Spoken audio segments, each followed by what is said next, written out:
Pedri Ballon d'Or 2025? Le président de la FIFA choque le monde du football avec une déclaration explosive. Vous êtes presque 100% à regarder mes vidéos sans abonner s'il vous plaît. Pedri, roi du foot mondial?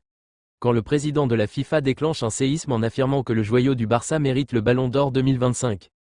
Pedri est le meilleur joueur de la saison 2024-25e, c'est une évidence. Il mérite le Ballon d'Or. C'est par ces mots que Gianni Infantino, président de la FIFA, a provoqué l'une des plus grandes polémiques de ces dernières années. Un simple avis? Peut-être. Mais prononcé par l'homme le plus influent du football mondial, ce jugement a pris une dimension titanesque. Les réactions n'ont pas tardé. Les réseaux sociaux se sont embrasés, les plateaux télé ont explosé, et les vestiaires des grands clubs européens sont devenus des volcans prêts à entrer en éruption. Comment un joueur aussi discret que Pedri est-il devenu le centre d'un cyclone médiatique? Pourquoi cette déclaration a-t-elle autant divisé l'opinion publique? Et surtout, Pedri mérite-t-il vraiment le Ballon d'Or 2025? Voici l'enquête complète sur un scandale qui fait trembler la planète football. 1. Un prodige discret au sommet. Pedri González, 22 ans, n'a jamais eu besoin de cris ni de provocation pour s'imposer. À l'image d'un Andrés Iniesta, il a conquis le monde par l'intelligence de son jeu, la finesse de ses passes et la grâce de ses déplacements. Mais cette saison 2024-25e, le joueur formé à Las Palmas a franchi un cap stratosphérique. Avec 18 buts, 21 passes décisives et un rôle de chef d'orchestre dans le renouveau du Barça version Hansi Flick, Pedri rayonne. Le club catalan, en pleine reconstruction après des années troubles, s'appuie désormais sur lui comme jadis il s'appuyait sur Xavi. Résultat?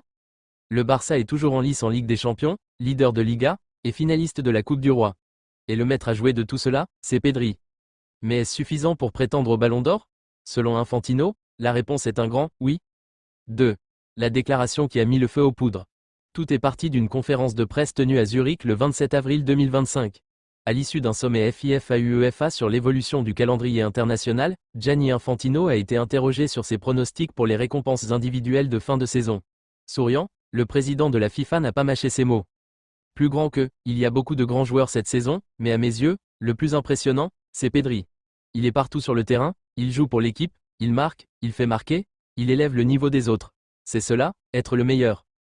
Plus grand que, Messi, Ronaldo, Mbappé, Haaland, tous ont marqué le football. Mais cette année, Pedri a quelque chose de plus.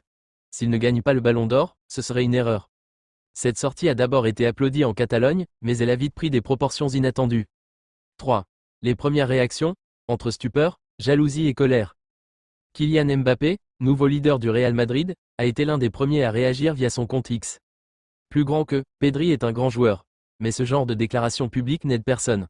Le Ballon d'Or doit se gagner sur le terrain, pas sur un pupitre à Zurich.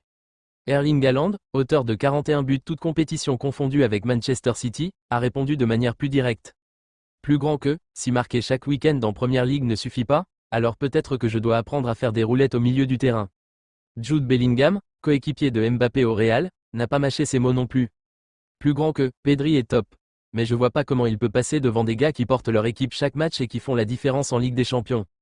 Dans les heures qui ont suivi, #Ballon d'Or Gate est devenu tendance mondiale. 4.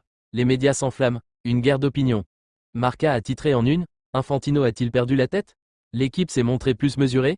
Pedri, un choix logique, mais prématuré. La Gazzetta dello Sport a parlé d'un favoritisme inacceptable de la part d'un président censé être neutre. Dans les talk-shows espagnols et français, les débats sont vifs. Certains chroniqueurs comme Daniel Riolo s'insurgent. Plus grand que, on parle d'un joueur qui n'a même pas encore disputé une finale européenne. On ne peut pas décréter un Ballon d'Or sur de la poésie, il faut des faits, des titres, du lourd. Mais d'autres, comme Julien Laurens, saluent le courage d'Infantino, plus grand que, il dit tout haut ce que beaucoup pensent tout bas. Pedri, cette saison, c'est une symphonie. Et la FIFA n'a pas pour mission d'être muette.